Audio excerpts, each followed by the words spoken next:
Hello Ratbags, it's Joe Plays Games, back once again with another Atlas tutorial. I've already shown you how to install, purchase and get a 10% discount off your Atlas servers through Nitrado, the official sponsored partners of Atlas, providing every official server for the game. Today's video is going over the settings that are currently available. More may be added in future. I will go over any that do get added, but here is the rundown on everything you need to know about the Atlas server settings for your own personal server. On your server menu screen, click Settings, then go to General and it will bring up all the options. I'll show you how to change the server password in a minute, but the first one I'm going to come across is admin. Put the admin password to whatever you want it to be, remembering that each server can have a different admin password. This is how you can stop other players from other maps being able to have admin commands on certain grids or servers.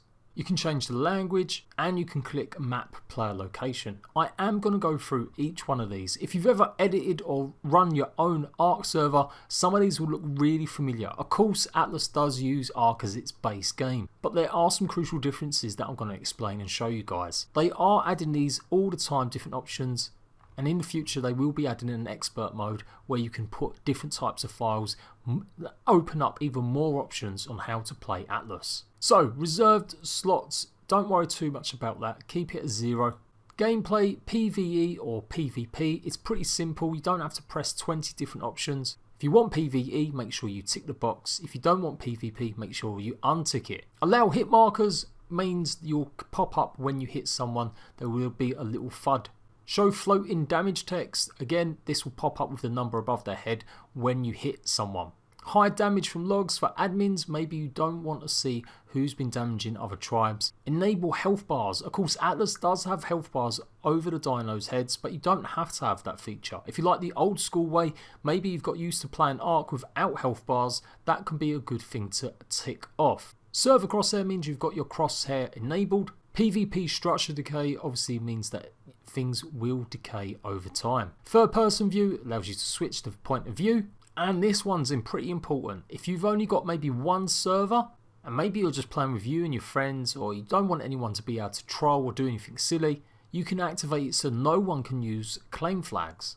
Max structures in range basically means how much can be built in a certain area before the game server decides you've got too much there. Particularly if you do have a server full of creative people and builders, you may need to increase that quite a lot. Kick idle players will obviously do what it says. Anyone not playing the actual game for 10-15 minutes, it can kick them off. You can choose exactly how much time that is, and it is in seconds, so you're going to have to find a calculator or use your great math skills to work out exactly how much that is. You can change the amount of max tamed NPCs. And currently this option is in German. If it is still in German, it's basically the difficulty offset. So the standard is 1.0. So if you want dinosaurs to spawn at the max level, that's what you need to type in, 1.0. Tribe name change cooldown, pretty self-explanatory. Auto save interval, again, it's in minutes though this one, how long you want the server to save. I would not suggest you mess around with that too much, don't increase it, otherwise it will be a very long time between server saves. Anything goes wrong, you won't be able to roll back. Tribe join interval, set the tribe join interval, again pretty explanatory. Decay multiplier outside a claimed territory, accelerates the automatic decay of structures outside of a claimed flag's area influence. The higher this number, the quicker things will decay when they're not in a territory. Now, all that is pretty simplistic, it really explains itself. This is where we start getting some unique differences with Atlas. Limit level on home servers. This regards your XP. So currently right now on official servers, when you spawn into a free port, you can only get up to level 8 and that's it, you reach your cap. To gain any more experience, you have to leave that free port. But say you've got one server, maybe you've only got a few islands, maybe you want to be able to build near your free port or level up at least on your free port. You need to tick that off. You can then change exactly what level you can still gain XP on your home server. It's a good idea to tick that off, especially if you've got a privately run server.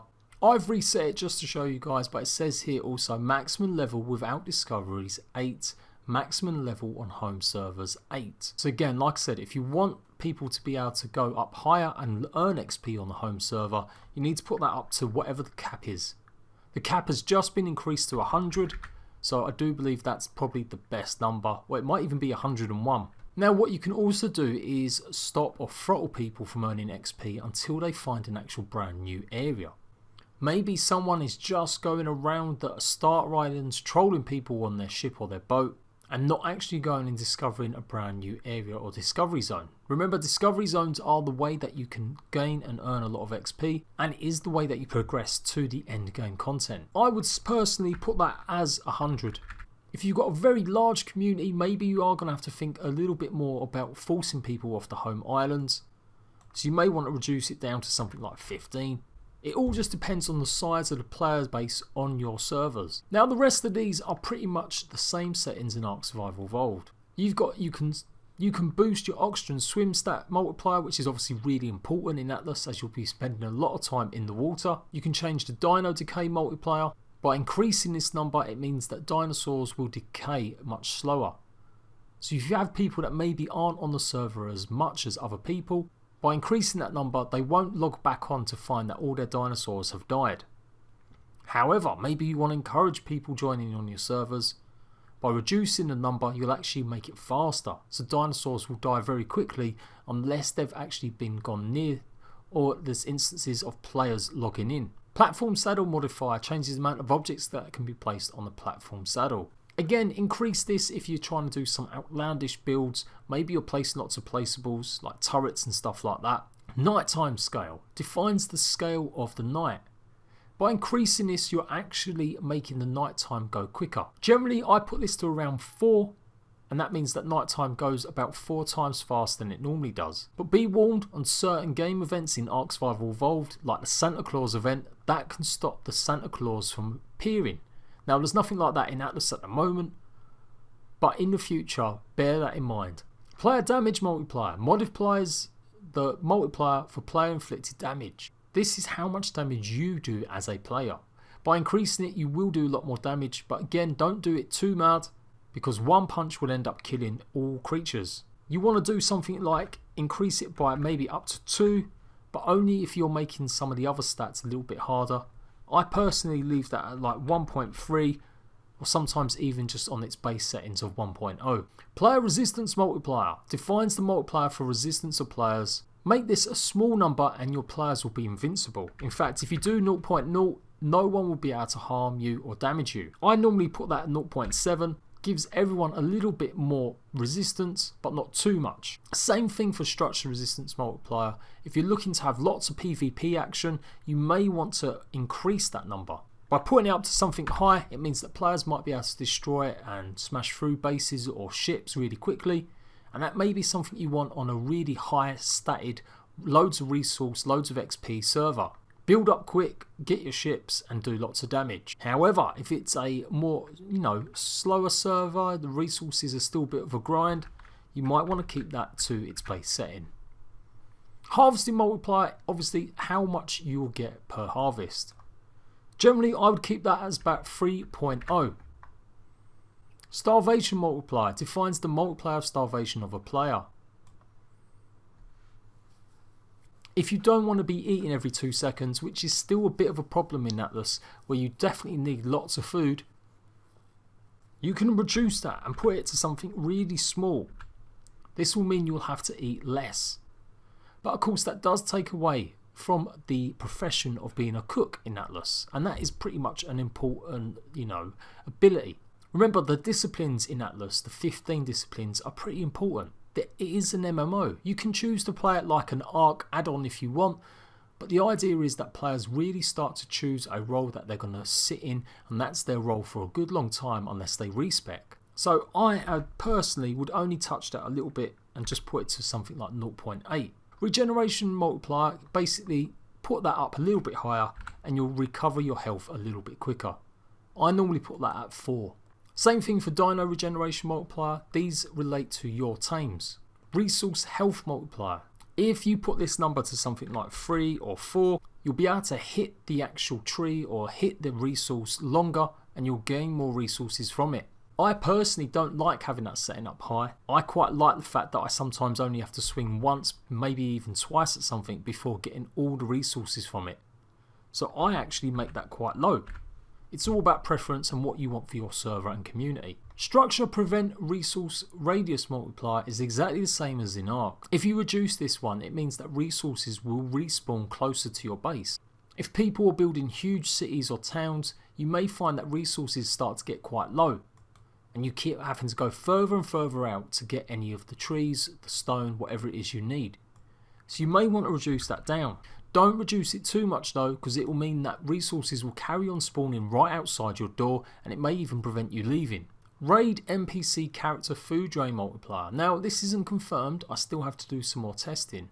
In Ark this relates to the creatures like the Titan, where you can basically keep it for longer.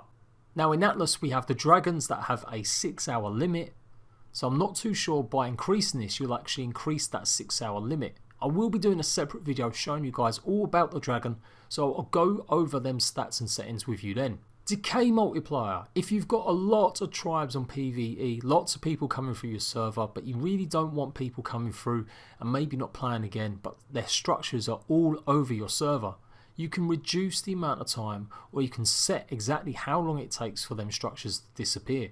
Now, it doesn't actually make them disappear, it's usually about how quickly people can actually dismantle them by hand. So for a good small community, you may want to increase that quite a bit, and that will be 4 times in days the amount that you normally have on the server. However, if you're running a very small tight server with lots of people coming through, particularly if it is PvE, you don't want all that land being hogged up by people, you may want to actually reduce it. Day cycle speed. Increasing this means it will go from day to night much quicker.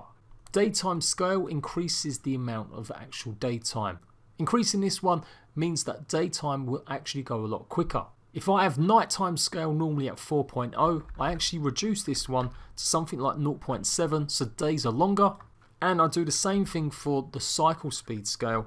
I usually reduce that to 0.7 so that we get longer days and less nights. Dino Damage Multiplier is exactly the same as player damage. By increasing it, you're going to increase how much damage a dinosaur does.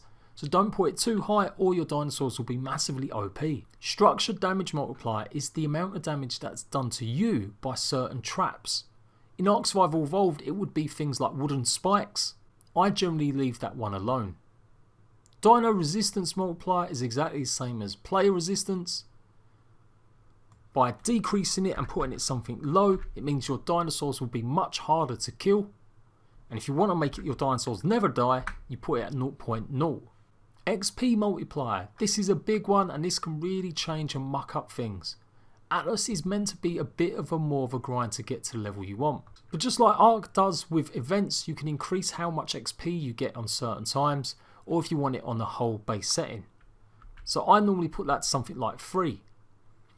Now again, bear in mind, all of these settings you can change for each individual grid. So in the talks I've been having with GG Fizz and the guys that are setting up our servers, we've been saying that we're going to have XP Multiplier as 3 on our home servers, basically our faction servers.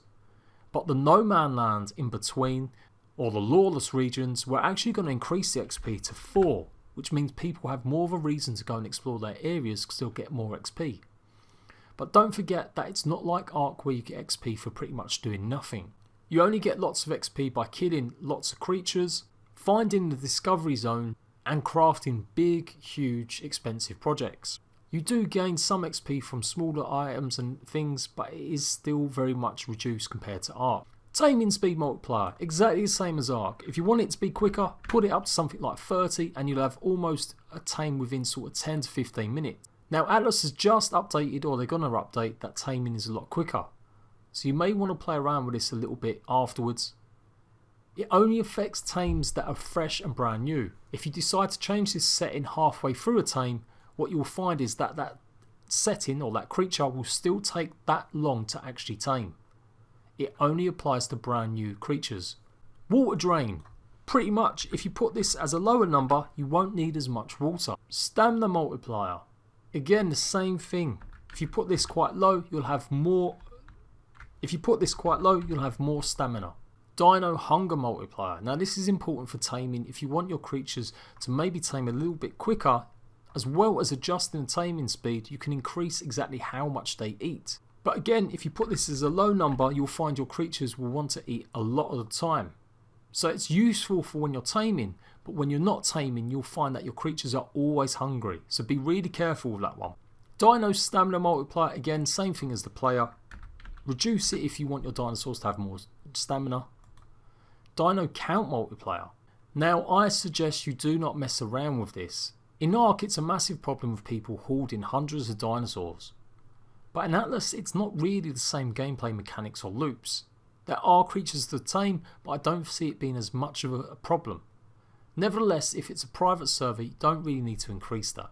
But by putting it to something like 2.0 or 3.0, you're obviously increasing how many dinosaurs you can have on the server. And then you've got resource respawn multiplier.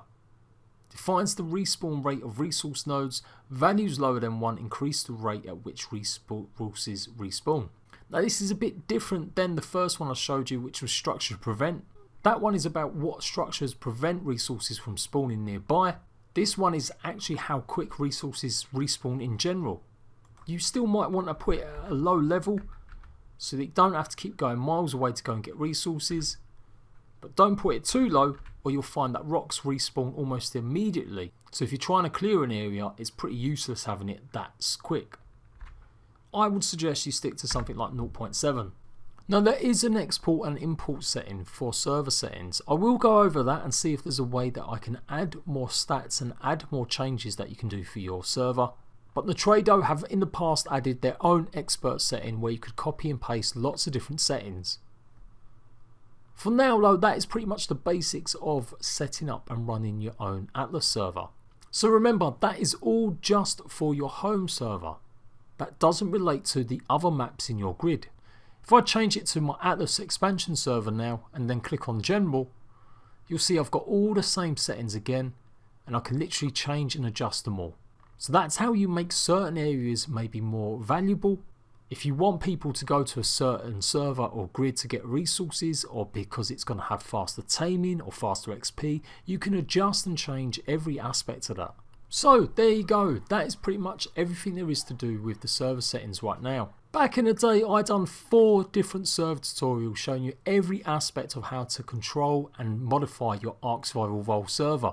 They ended up being really popular. Lots of people came and saw these server guides and I was one of the first people to show you an in-depth guide to every single setting. So I've got your back covered. I will be showing you how to edit your own islands and how to adjust and change any brand new settings that they put in.